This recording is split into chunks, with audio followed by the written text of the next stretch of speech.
Hello students. Previous lecture में हम लोगों ने देखा swing equation for a generator, और जो स्विंग इक्वेशन निकल के आई थी M D square delta T by D T square is equal to P M minus P.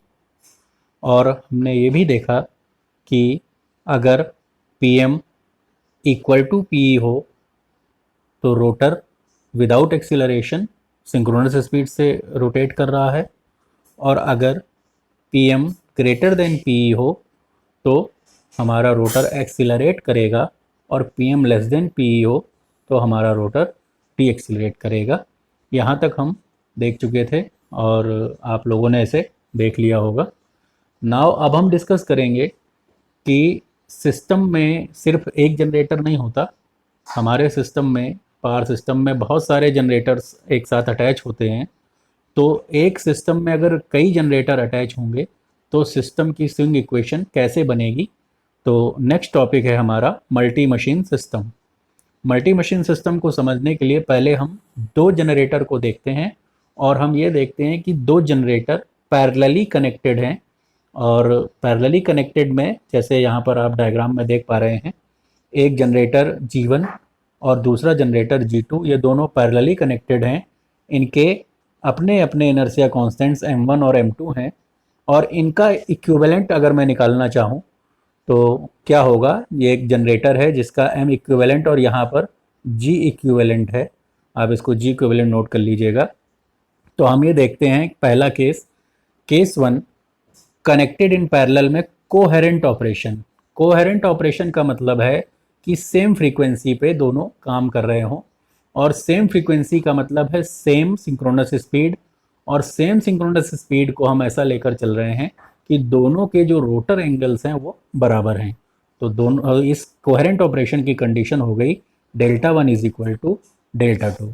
तो अगर मैं इन दोनों की इंडिविजुअल स्विंग इक्वेशन लिखना चाहूँ तो इक्वेशन जनरेटर वन के लिए स्विंग इक्वेशन हो जाएगी M one D square delta one by D T square equal to P M one minus P one. और जनरेटर टू के लिए इक्वेशन हो जाएगी M two D square delta two square, sorry D square delta two upon D T square is equal to P M two minus P E two. अगर इन दोनों को मैं ऐड कर दूं, आप यहाँ पर देख पा रहे होंगे, by adding one and two, तो M one square delta one D square delta one upon D T square plus M two D square delta two upon D T square is equal to P M one plus P M two minus P E one minus P E two, दोनों को जोड़ा तो यहाँ पर आपको एक M one plus M two, चूँकि delta one delta to के बराबर है तो हम यहाँ पर इसे पुट कर लेंगे। तो D square delta one upon D T square is equal to P M one plus P M two, जो यहाँ पर लिखा हुआ है, और माइनस में P E one plus P E two. तो इसको अगर हम ओवरऑल देखें और एक जनरेटर की तरह इसको हम ट्रीट करें तो हमारा एम इक्विवेलेंट हो जाएगा M one plus M two. इसी तरीके से मैकेनिकल पावर जो इनपुट था वो टोटल मैकेनिकल पावर इनपुट हो जाएगा P M one plus P M two, और टोटल इलेक्ट्रिकल पावर आउटपुट हो जाएगा P E one plus P E two. अब अगर मुझे दूसरे इनर्शिया कांस्टेंट जो एच हमने आपको पहले बताया था कि दो इनर्शिया कांस्टेंट्स में हम डील करते हैं, पहला होता है एम और दूसरा होता है एच। एम का जो यूनिट है और एच का जो यूनिट है दोनों अलग अलग हैं, ये हम पहले डिस्कस कर चुके हैं। तो अगर मुझे एच कांस्टेंट में इसे डील करना होगा तो उसको मैं कैसे डील करूंगा वो आगे बताया गया है, आप देख लीजिए यहाँ पर। As we know M is equal to G H upon pi F. तो अगर एम इक्विवेलेंट की जगह मैं ऐसे पुट करना चाहूँगा तो क्या हो जाएगा, G equivalent H equivalent upon pi F. M one G one H one upon pi F और M two G two H two upon pi F. तो यहाँ से पाई एफ कैंसिल हो जाएंगे और एच इक्विवेलेंट क्या निकल के आ जाएगा, G one H one plus G two H two upon G equivalent. ये जो है जी इक्विवेलेंट है, ठीक है। जी इक्विवेलेंट का मतलब है कॉमन बेस। तो इस तरीके से हम ये न्यूमेरिकल्स में सॉल्व कर सकते हैं। इसके न्यूमेरिकल्स आते हैं कि दो पैरेलल जनरेटर ऑपरेट कर रहे हैं और दोनों का इनर्शिया कांस्टेंट ये है, और आप उनका टोटल ओवरऑल इनर्शिया कांस्टेंट निकालें। तो इस फॉर्मूले को, इन चारों फार्मूलों को आपको याद रखना है और न्यूमेरिकल्स के दौरान इन्हें यूज करना है। इसके बाद केस 2 है इनहेरेंट ऑपरेशन, यानी कि अगर दोनों का रोटर एंगल बराबर ना हो। जब दोनों का रोटर एंगल बराबर नहीं होगा तो किसी एक का ज़्यादा होगा, ऐसा हम मान लेते हैं कि डेल्टा वन का ज़्यादा है और डेल्टा टू का कम है। तो आपको पावर सिस्टम में ये पढ़ाया गया है कि रोटर एंगल ज़्यादा होगा जिसका, और जिसका कम होगा, पावर का फ्लो ज़्यादा रोटर एंगल से कम रोटर एंगल की तरफ होगा। जो यहाँ पर लिखा भी हुआ है कि real power flows from high rotor angle to low rotor angle. इसका मतलब ये अगर डेल्टा वन बड़ा है और डेल्टा टू छोटा है तो पावर का फ्लो जो है वो एम जी वन से जी टू की तरफ होगा। इसका मतलब क्या है कि यहाँ पर जो जनरेटर वन है वो एज अ जनरेटर काम करेगा और जनरेटर टू पावर रिसीव करेगा, और पावर रिसीव करने वाला मोटर की तरह काम करता है जनरेटर, पर वो काम मोटर की तरह करेगा due to less rotor angle. तो नाउ ये यहाँ पर लिखा हुआ है, so here G one works as generator and G two works as motor. अगर मैं इस लाइन को लॉसलेस मान लूँ, ऐसा मैं मान लेता हूँ कि इस लाइन में कोई लॉस नहीं हुआ, तो आप देख लीजिए जो पावर P1 है, जो पावर यहाँ जनरेट हुई है, वही डेल्टा टू के इस बस बार पे वही पावर मिलेगी P2। और चूंकि इनका डायरेक्शन उल्टा होगा क्योंकि ये पावर P1 इधर जा रही है और P2 वैसे यहाँ पर होगी, तो अगर मैं इसको देखना चाहूँ तो P2 is equal to minus P1 हो जाएगा। चूंकि दोनों बराबर हैं, क्योंकि लाइन है लॉसलेस, और ऐसा हम मान के चल रहे हैं कि लाइन में अपना कोई रेजिस्टेंस नहीं है जिसकी वजह से कोई लॉस नहीं है।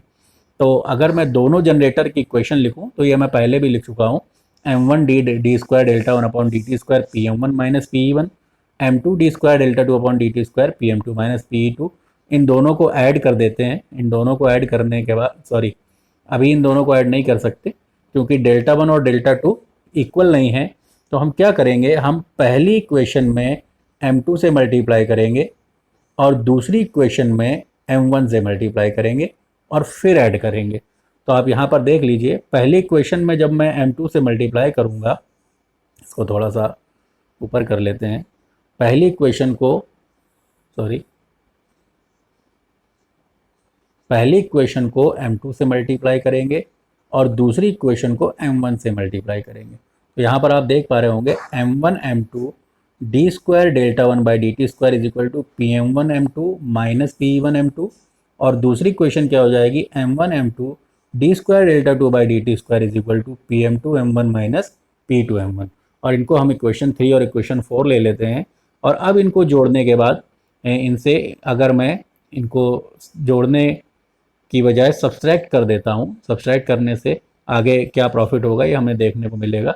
तो subtracting equation from 4 from equation 3, तो अगर मैं सब्ट्रैक्ट करूं तो आप देख लीजिए यहाँ पर m1 m2 चूँकि D square upon D T square common हो जाएगा, delta one minus delta two is equal to P M one M two minus P M two M one is equal to minus P E one M two minus P E two M one. और जो हमने यहाँ पर देखा था, since P E two is equal to minus P E one, तो इसे अगर मैं पुट कर दूँ तो यहाँ पर मेरा आ जाएगा M one M two D square delta one minus delta two upon D T square is equal to P M one M two minus P M two M one. और ये यहाँ पर जैसे ही मैंने पी टू को minus P one put किया तो ये निकल के आ गया P one M one plus M two. अगर M one plus M two से दोनों तरफ डिवाइड कर दूँ तो आप देख लीजिए M one M two upon M one plus M two, M equivalent आ गया है, और M two P M one minus M one P M two upon M one plus M two, P M equivalent आ गया, और P one तो वही है, सेम है, लॉसलेस लाइन है। तो इस तरीके से नॉन कोहेरेंट ऑपरेशन का अगर एम इक्विवेलेंट निकालना हो तो वो M one M two upon M one plus M two हो जाएगा। तो यहाँ से हमको ये दो बातें पता चल गई कि अगर कोहेरेंट ऑपरेशन होगा तो एम हो जाएगा M one plus M two, और अगर नॉन कोहेरेंट ऑपरेशन होगा तो एम हो जाएगा M one M two upon M one plus M two. आपको ये दोनों बहुत अच्छी तरह याद रखने पड़ेंगे। और इसी प्रकार अब इसमें जी वैल्यू पुट करके हम जी भी निकाल सकते हैं। एम वन हो जाएगा G one H one upon pi F, M two हो जाएगा G two H two upon pi F, और इसी तरीके से जी इक्विवेलेंट निकल आएगा। अब अगर ये मैंने दो मशीन के लिए बात कर ली, अगर मल्टी मशीन हो, पैरेलल में कनेक्टेड हो, तो इसी तरीके से कोहेरेंट का फॉर्मूला जो यहाँ पर हमने दिखाया है कि इन्हांस कर जाएगा।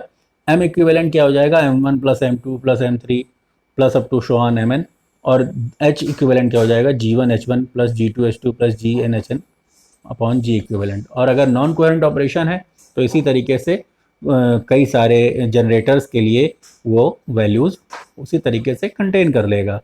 तो हमने अभी तक देखा कि अगर एक सिस्टम में कई सारे मशीन्स कनेक्टेड हों तो उनका इक्विवेलेंट क्या होगा।